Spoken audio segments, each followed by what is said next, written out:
তোমরা কি যাবে? তাহলে চলো আমার সাথে।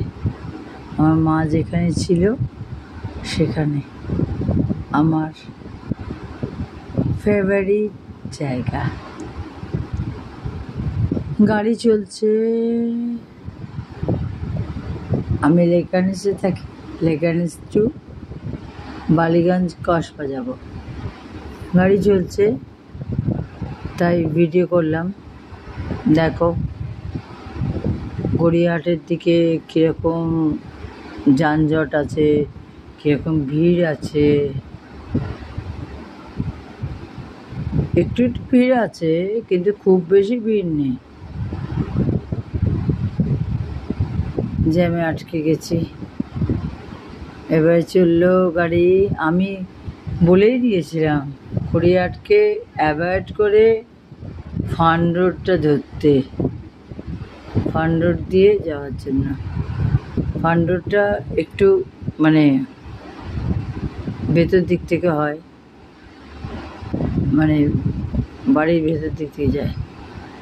ফান রোড থেকে এবারে আমরা উঠছি বিজয়ন সেতুর ওপরে। বিজয়ন সেতু দিয়ে যাচ্ছি। বিজয়ন সেতু অলমোস্ট খুব একটা বেশি ভিড় ছিল না, ফাঁকাই ছিল। যাচ্ছি, চলো আমার সাথে দেখো। বিজয়ন সেতু দিয়ে যাচ্ছি, পাশে গাড়িগুলোকেও ভিডিওতে কভার করেছি।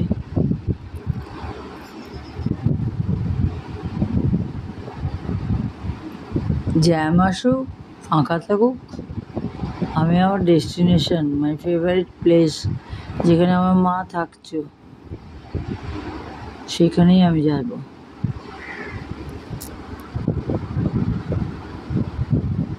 এখন মা নেই,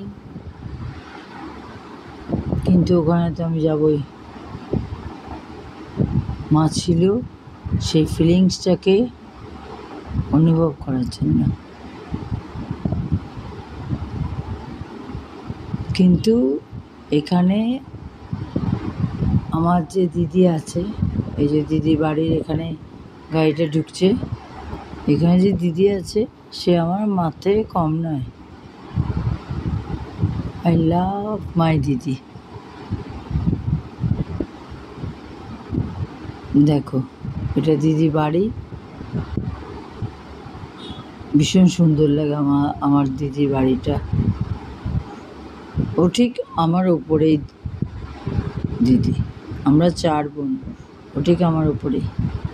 দেখো ও ডাকছে, কিন্তু আমাকে ওর বাড়ির নিচে গাছগুলোকে একটু কভার করতে হবে। দেখো কি দারুণ ইয়েলো ফ্লাওয়ার। ও খুব গাছ ভালোবাসে, ভীষণ সুন্দর সুন্দর গাছ করে, দারুণ গাছ, ইমাজিন করতে পারবে না। পাতাবাহার, ফুল, ওই জন্য আমি নিচে করলাম। এবারে আমি সিঁড়ি দিয়ে উঠছি। আমার দিদি ইন্টারন্যাশনাল প্লেয়ার, বাট সে একজন খুব ভালো পেন্টার,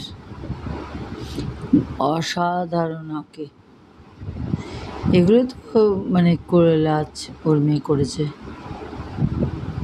বাকি এইদিকে এজ এ ডাইনিং স্পেস, আর তারপরে এইদিকে সিঁড়ির থেকে ওইটা ওর পেন্টিং, রাধাকৃষ্ণ ভর্তি পেন্টিং। ও এত সুন্দর সুন্দর পেন্টিং করেছে যেটা আমি বলে বোঝাতে পারবো না। আমি ঘরে ঢুকিনি, আমি আবার চলে এসেছি ব্যালকানিতে ওর নানা রকমের ফুলকে দেখার জন্য। অসাধারণ লাগিয়েছে, কিন্তু এগুলো খুব সুন্দর হবে। একটু তোমাদেরকে আমাকে দেখিয়ে দিলাম, বিকজ আমি এখানে এসেছি, মাই ফেভারিট প্লেস। আমার মা এখানে ছিল, এবারে আমি ঢুকেছি রুমে, এখানে আমার মা ছিল। এখন মা নেই, দিদি আছে, ওই আমার মা। তারপরে গাড়ি করে বেরিয়ে পড়েছিলাম একটু কিছু খাওয়ার জন্য। খাবার অর্ডার দিয়েছিলাম, সেই ফাঁকে কি করব আমরা দুজনে দেখছি, বললাম চল একটুখানি তোকে নিয়ে ভিডিও করি, ফটোশ্যুট করি। তো করলাম। ভালো লাগলে বলো।